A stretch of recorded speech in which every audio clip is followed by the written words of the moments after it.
যারা দেশের জন্য ভাবে, দশের জন্য ভাবে, একটু পরের জন্য করে, তাদেরকে আমরা প্রণাম জানাই, সালাম জানাই।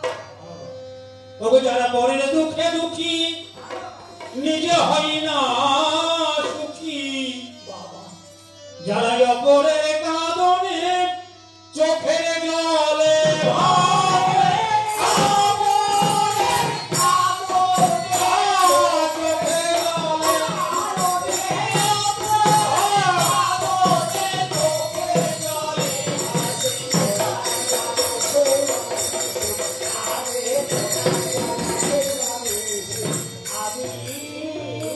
আমরা দেখেছি, সেই মানুষকে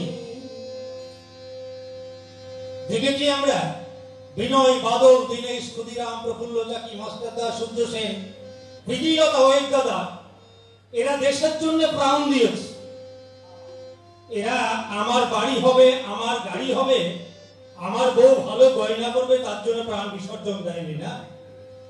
আজও আমরা তেমন মানুষ দেখি। বাংলায় কি দেখি? এমন আছে দামি যারা রক্ত করেন দান, এমন আছেন দানি যারা রক্ত করেন দান, নিজের দেহ দানে অন্যের বাঁচাই প্রাণ। দেখবেন এ মানুষ এখনো আছে, রক্তদান করছে না। রক্তদান মহান দান, মনুষ্য মানুষের প্রাণে প্রাণ। আপনি যদি আজকে রক্ত দেন, আপনার 24 থেকে 48 ঘন্টার মধ্যে সেই রক্ত আবার পূরণ হয়ে যাবে, অথচ একটা মানুষ বাঁচবে।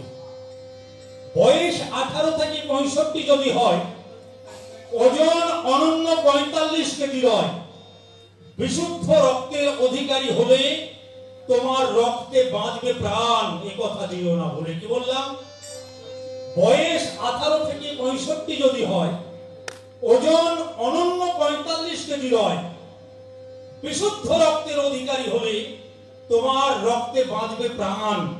এ কথা যেও না বলে। আসুন আমরা সমাজের কাছে বার্তা দিই যে আমরা রক্তদান করি, মুমূর্ষু মানুষকে বাঁচাই, যা বাজারে কোটি টাকা দিলে কিনতে পাওয়া যায় না। সে মানুষ আজকে রক্তদান করছে, মরণোত্তর দেহদান করছে, ডাক্তারি পড়াশোনা যারা করছে তাদের কাজে লাগছে, আমাদের কাজে লাগছে বলে, তাই না? আমি সেই মানুষকে প্রণাম জানাই, তাই বলি এমন আছে দামি যারা রক্ত করে দান, নিজের দেহ দানে অন্যের বাঁচাই প্রাণ, নিজের চক্ষু দানে পরে দৃষ্টি আনে ভাই, নিজের চক্ষু দানে পরে দৃষ্টি আনে ভাই।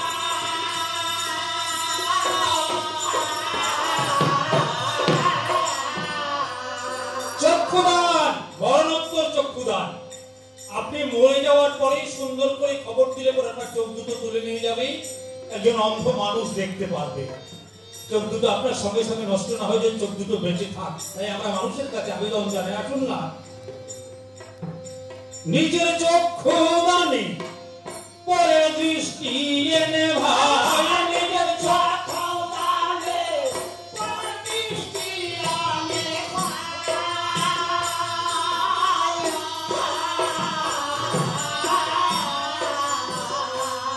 তারা ধন্য এই ভুবনে বিশ্ব ইতিহাস, ধন্য এই ভুবনে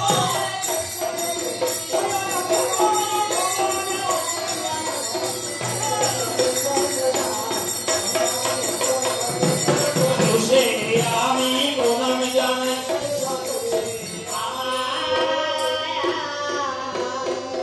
এবার সমাবেত সুধীজনে জনে জনে প্রতিজনে আমি নমস্কার করি।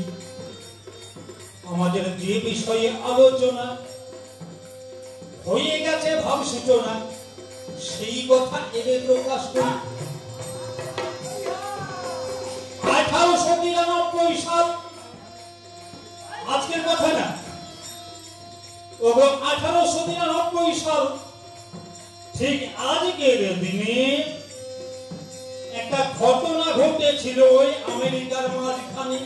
আজকের দিনে বললাম কেন? 11ই সেপ্টেম্বর থেকে 27 সেপ্টেম্বরে 1893 সালে ওই চিকাগোর মাঝারে, শিকাগো শহর, আমাদের ভারতবর্ষের প্রতিনিধি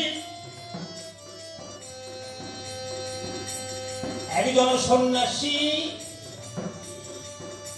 আর যেই জনা ছিলেন আমাদের ভারতবাসী, নাম যাহার বিবেকানন্দ,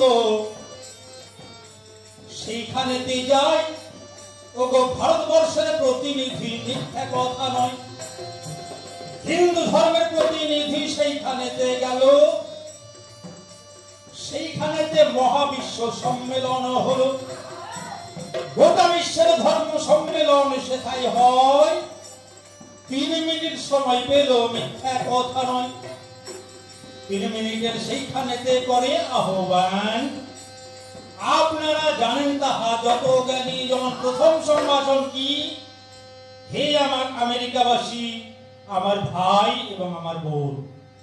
এই সম্ভাষণ শুনে, আহ্বান শুনে 3 মিনিটের জায়গায় 4 মিনিট হাততালি হচ্ছে। কথা আজ পর্যন্ত কেউ বলেনি। বিশ্ববাসীকে আমার ভাই আমার বোন এই কথা কোন ধর্মে বলেনি। বেদান্তের আলোচনা তিনি করলেন। এবার 2 বছর পার হয়েছে। আমি প্রমাণিত নিয়ে যাই 1895, মিথ্যা কথা নয়। 2 বছর তিনি গোটা আমেরিকা ঘুরছেন, মানুষের কাছে মানুষের আহ্বান। এবার ইংল্যান্ডের এক ঘরে আলোচনা করি, ওই বেদান্তের আলোচনা জানাই পরস্পরে। ভারতবর্ষের যে সংস্কৃতি, ধর্ম সংস্কৃতি, তার উপরে আলোচনা করছে। প্রতিদিন এক রমণী সেইখানেতে আসে, আর যতনেতে বসে বসে শুনছে মনের ভাষী। আমি প্রতিদিন লক্ষ্য করি এক রমণী, সুন্দরী যুবতী এসে প্রতিদিন এই আলোচনা শোনে। কে তুমি গো? আমার মনে তো সন্দেহ লেগেছে, কে এই নারী প্রতিদিন আসে? তারপরে ও রমণী, কে গো তুমি?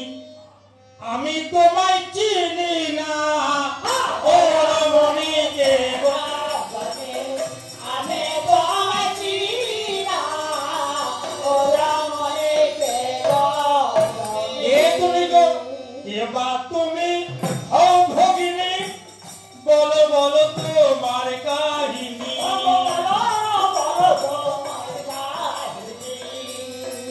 তোমার মুখে তোমার কথা শুনি, মুখে তোমার কথা শুনি, শুনিবেন বসে 10 জনা।